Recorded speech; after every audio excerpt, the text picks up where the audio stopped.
شیخ الکل میاں نذیر حسین محدث دہلوی اتنے بڑے عالم، اور ان کے شاگرد حافظ عبد العزیز رحیم آبادی حسن البیان والے، اللہ اکبر، کہا جاتا ہے اتنا بڑا مناظر اس وقت دنیا میں کوئی نہیں سمجھا جاتا تھا۔ جتنے بڑے کون تھے؟ مولانا عبد العزیز رحیم آبادی، بڑے زبردست مناظر تھے، اللہ اکبر۔ میاں صاحب کے پاس پڑھنے کے لیے آئے تو بخاری ترمذی پڑھ لیتے تھے، جلالین نہیں پڑھتے تھے، وہ جلالین میں شامل نہیں ہوتے تھے۔ ایک دن اور میاں صاحب جب سوال کریں تو جو لوگ حاضر رہتے تھے ان سے پہلے خود جواب دے دیتے تھے۔ میاں صاحب بھی نہیں، بھائی اس کی مرضی نہیں، جلالین ہمارا درس جلالین نہیں پسند ہوگا، نہیں سنتا۔ بہرحال میاں صاحب جب جواب سوال کریں تو جو لوگ درس میں رہتے تھے ان سے پہلے مولانا عبد العزیز رحیم آبادی رحمت اللہ علیہ جواب دے دیں۔ ایک دن پوچھا میاں صاحب نے، ہاں بولو، جس سے پوچھا وہ بھی، دوسرا وہ بھی سر جھکایا، ہاں مولوی عبد العزیز، ہاں مولوی عبد العزیز۔ وہ پرانے زمانے میں جو کتابیں آتی تھیں، حاشیہ یہاں بھی پورا چاروں طرف سے، کہ حاشیے میں کہیں بھی جواب تو مل جائے۔ آخرکار عبد العزیز رحیم آبادی رحمت اللہ علیہ مایوس ہو گئے، ہتھیار ڈال لیا، کہا استاد معذرت چاہتا ہوں اس کا جواب مجھے معلوم نہیں۔ کہا بیٹے مرتے دم تک استاد سے جڑے رہنا، کبھی استاد سے آگے نہ بڑھنا، استاد اپنے علماء سے کبھی بے نیازی اختیار نہیں کرنا۔ حالانکہ اتنا اونچا مقام مرتبہ کہا جاتا ہے۔ مدراس میں جب آل انڈیا اہل حدیث کانفرنس ہو رہی تھی، ایک دن ہوئی، دو دن، کسی دن کسی شاعر کو شعر پڑھنے کا حکم دیا گیا کہ آپ اشعار بنائیں، اور اس عالم شاعر نے مولانا ثناء اللہ امرتسری بیٹھے ہوئے، مولانا ابراہیم سیال کوٹھی بیٹھے ہوئے، بڑے بڑے علماء پورے ہندوستان کے بیٹھے ہوئے، اللہ اکبر۔ جب اس نے پڑھا، کیا خوب ہوتا اگر آج وہ بھی زندہ ہوتے عبد العزیز نامی حسن البیان والے، کہتے ہیں جب یہ شعر پڑھا تو جلسے میں شاید ہی کوئی ایسا انسان رہا ہو جس کے آنکھ میں آنسو نہ جاری ہو گئے ہوں، اور سب سے زیادہ رونے والے مولانا ثناء اللہ امرتسری رحمت اللہ علیہ تھے۔ تو دوستو علم یہ بتا رہا تھا، علماء نے عوام کے فائدے کے لیے، سب کو نہیں، ہم ہندوستان کے بارے میں، کہ ہندوستان کے علماء کے بارے میں انہوں نے کیا کیا، آج تک کچھ نہیں کیا، بلکہ ہمارے بارے میں تو لوگ کہتے ہیں اس کو ممبر کے علاوہ کیا اس کو معلوم ہے، واللہ ایسے ہی کہتے ہیں۔ ایک صاحب نے تو یہاں تک بڑے روشن خیال ہے، شیخ ظفر کو توحید کے علاوہ اور کچھ معلوم ہے، یعنی توحید معلوم ہے، توحید معمولی چیز ہے، اب سمجھ جاؤ کون سے ہوں گے کس گروہ کے، وہی ہے جو بغیر علماء کے ساری جماعت مسٹروں کی ہے۔ ہاں کوئی عالم نہیں، سارے کے سارے مسٹر، سارا بیڑا مسٹر اور ڈاکٹر میں پھنسا ہوا ہے سارا معاملہ۔ اللہ اکبر۔ عوام کے فائدے کے لیے، عوام کے لیے کیا کیا؟ حیات حکمت قرآن گیری ببندہ صوفی و ملا اسیری، بایا تسترا کارے جدے نیست کی ادیاسی نے او آساب امیری۔ ہندوستان کا مسلمان الحمدللہ کا ترجمہ نہیں جانتا تھا، قرآن کے قریب نہیں جانے دیا جاتا تھا، مشکات ایسے ٹانک دی جاتی تھے نیچے برکت آ جائے گی، قرآن ایسے رکھ دیا جائے پورے گھر میں برکت ہو بس، اور قرآن نہ پڑھنا ہے نہ سیکھنا ہے۔ سب سے پہلا مرد مومن جس نے ہندوستان کے مسلمانوں کو قرآن سے آشنا کرایا اور قرآن پڑھنے اور قرآن کا ترجمہ سیکھنے کی رغبت دلائی، وہ کون تھا؟ کون تھا؟ قتل کس کو کیا جا رہا ہے؟ کفر کا فتویٰ کس پر لگایا جا رہا ہے؟ تلواریں کس کے گردن پر چلائی جا رہی ہیں؟ چاقو کس کے پیٹ میں گھسایا جا رہا ہے؟ وہ ایک عالم دین تھے، شاہ ولی اللہ محدث دہلوی رحمت اللہ علیہ، ترجمہ کر کے فارسی میں عوام کے پیش کیا گیا۔ سب سے پہلی تفسیر جو اس بر صغیر کے اندر ہے ان کے بیٹے شاہ عبد العزیز نے اردو میں کیا تاکہ لوگ کم سے کم قرآن کو پہچان لیں. کیا کیا علماء نے؟ علماء نے لوگوں کو قرآن سکھلایا، قرآن بتلایا. پھر فارسی میں ترجمہ تھا. ان کے بیٹے شاہ عبد القادر رحمت اللہ علیہ نے عربی میں اردو میں ترجمہ کیا، جو سب سے بڑا ترجمہ سمجھا جاتا ہے. تو میرے بھائیوں، علماء نے اس طرح سے کوشش کر کے اور پھر آگے بڑھتے بڑھتے آج ذرا دیکھو، کم سے کم اگر دیکھا جائے تو کئی سو تفسیریں قرآن پاک کی اردو میں صرف اہل حدیثوں نے لکھی ہے تاکہ عوام قرآن سے آشنا ہو سکیں. لیکن بس آیت نمبر نہیں بتاتے تھے، کیونکہ وہ لوگ سمجھتے تھے آیت نمبر بتانا بھی بیوقوفی ہی ہے. یہ سمجھتے تھے، آیت نمبر نہیں بتاتے تھے. ہاں سمجھایا، بغیر سانس کے سورت نمبر، آیت نمبر، فلاں نمبر. آگے کچھ لوگ ہوں گے جو حرف نمبر بھی بتائیں گے. سمجھ گئے نا؟ قرآن تو نہیں سمجھا سکتے، نمبر پر یاد ہے لوگوں کو. میرے بھائیوں ذرا سوچو، کس نے لوگوں کو سکھلایا؟ حدیث کا ترجمہ کس نے کیا معلوم ہے؟ ایک اہل حدیث عالم مولانا ابو الحسن سیالکوٹی رحمت اللہ علیہ نے صحیح بخاری کا ترجمہ اور 32 جلدوں میں صحیح بخاری کی شرح لکھی تاکہ عوام بھی حدیث سے جڑ جائیں. اسی لیے حدیث جب عام ہو گئی، حدیث پڑھنے لگے تو لوگ باطل عقائد کو چھوڑ کر کے کتاب و سنت پر عمل کرنے لگے. پھر یہی تک نہیں، پوری صحیح ستہ کا ترجمہ، حدیثوں کا صرف لوگوں نے نام سنا تھا، دیکھی نہیں تھی حدیث کی کتابیں.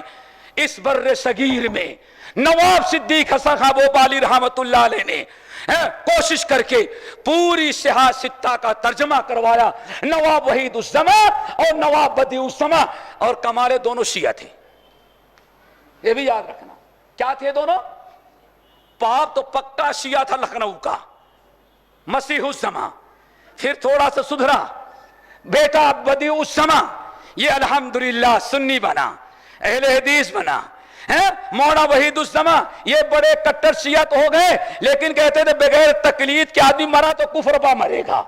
مناظرہ کیا اپنے بیٹے بھائی بدیع الزمان سے، یہ بھی ہمت ہار گئے، کتاب و سنت پر عمل کیا. میاں صاحب سے حدیث پڑھی، نواب صاحب کے ہاں پہنچے، اللہ اکبر، انہوں نے پوری صحیح ستہ کا ترجمہ کیا.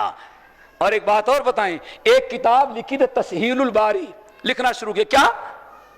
بخاری کی شرح اردو میں، اور صرف ایک پارے کی تفسیر تقریباً 840 صفحے میں تھی. یہ بیٹھے بیٹھے علماء جو مسجد میں بیٹھے رہتے ہیں بیکار نہیں، پوری امت کو چراغ جلا کر کے لائٹ سپلائی کرتے رہتے ہیں. ہاں، یہ نہ کہنا کہ مولوی مسجد میں رہ گیا، مسجد ہی کا کرامت ہے. مثل نورہ کمشکات فیہا مصباح المصباح فی الزجاجہ الزجاجہ کأنہ کوکب دری. مسجد ہے کیا؟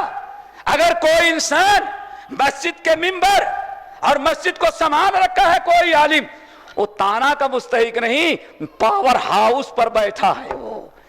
قرآن نے کہا سورہ نور اٹھاؤ. قرآن کیا ہے؟ یہ مسجدیں کیا ہیں؟